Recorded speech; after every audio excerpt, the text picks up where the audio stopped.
Part of your language arts this week is to write a research paper, and we have not done that at all this school year. So parents, your students, and your children might not be familiar with that because we have not started that yet. That was going to be the last 9 weeks of school. In your packet under language arts, it has this project here to do. It's about the founding fathers. It's the people we've been talking about that started America, and they were part of the Declaration of Independence.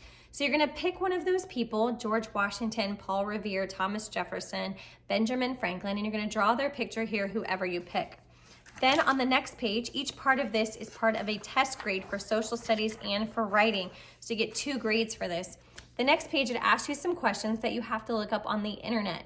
So you look those up, or if you have a book about one of the founding fathers, here's a book about George Washington, you can just use the book. On Reading IQ, which is an app, they have tons of books. If you just type in someone's name, they'll probably have a book about that person. So you can do that too, because obviously you can't go to Barnes & Noble right now, and you can't, I think you can still do Amazon, but other than that. Okay, and then here, you have to answer some questions again about that founding father. You have to look up these questions on the internet or in a book. And then the last couple of things is here, you do a piece of art about that person. So for example, if I was doing George Washington, I could do Crossing the Delaware, and I can actually print out that picture on the internet, put it here, or I can just draw the picture and write about that piece of art. The easiest person to do probably is George Washington, because there's so many things about him. So everybody in the class could do George Washington as their topic, unless you want to do somebody else.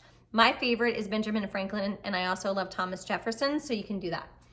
Then on these pages right here, you're going to tell what was the founding fathers' beginning of their life, middle of their life, and end of their life. All of this counts as a big research paper grade, and again, as a writing grade, and it tells you how you're being graded. Right here, there's a rubric on the back. It's gonna take you probably all week to do that, because writing usually takes us that long, especially if we were gonna do a research paper. If you do not have a book on a founding father at home, I thought it would be a great idea to read you one, and you can actually use some of this information to do your research paper with. Again, George Washington is the easiest one to pick. Okay, I am reading you the book, George Washington, Young George Washington. It's a scholastic read. Young George Washington, America's first president. George Washington was America's first president. I think most of you probably knew that already about George Washington. He was born in Virginia. I'm gonna get where I can show you guys the pages better, okay?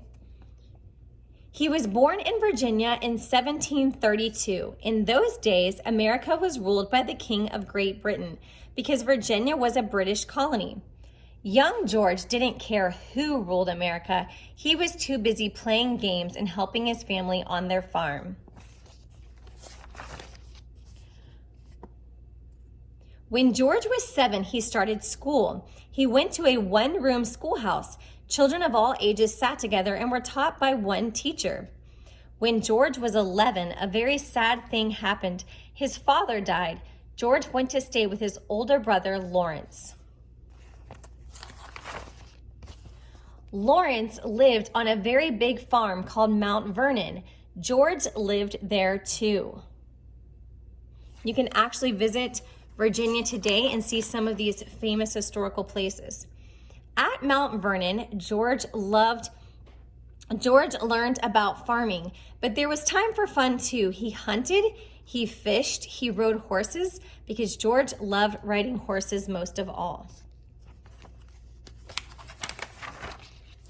When George got older, he joined Virginia's army.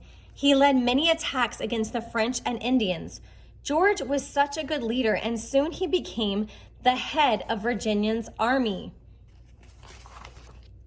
One day, George met Martha Custis. She was a young widow with 2 children. George and Martha fell in love, and soon they were married. George took his new family to live at Mount Vernon too. They were very, very happy there. But life in America was not easy. The British king made the American colonies pay high taxes, and he passed laws that the people did not like. George Washington wanted to fight for America's freedom, and many people agreed with him. The colonists went to war against Great Britain. This war was called the American Revolution. Washington was in charge of the whole entire American army. The army fought against the British. Washington's men actually had little money or supplies, but Washington was a brave leader. He made his army believe that they could win. Finally, after 8 long years, the war ended and the colonies were free, and America was free. So after the Revolution, Washington still had important jobs to do. He helped create the Constitution, and people set down rules for the new government to follow. Then, George Washington was chosen to be the first president of the United States. He was president for 8 years. When his days as president were over, Washington and his wife went home to Mount Vernon. 2 years later, George Washington died there. Across the river from Mount Vernon is Washington, D.C., the nation's capital. It was named in Washington's honor. America has had many presidents, but few as well loved as George Washington. So that was just one book on one of the founding fathers. You could use a book like this to do your research paper on. You can also look up information on the internet, or you can go to Reading IQ, where there's a lot more books about famous founding fathers. So you guys have fun. If you want to do your report on George Washington, there was a lot of good facts in this book that I just read. Get started on your research paper. You're going to love it.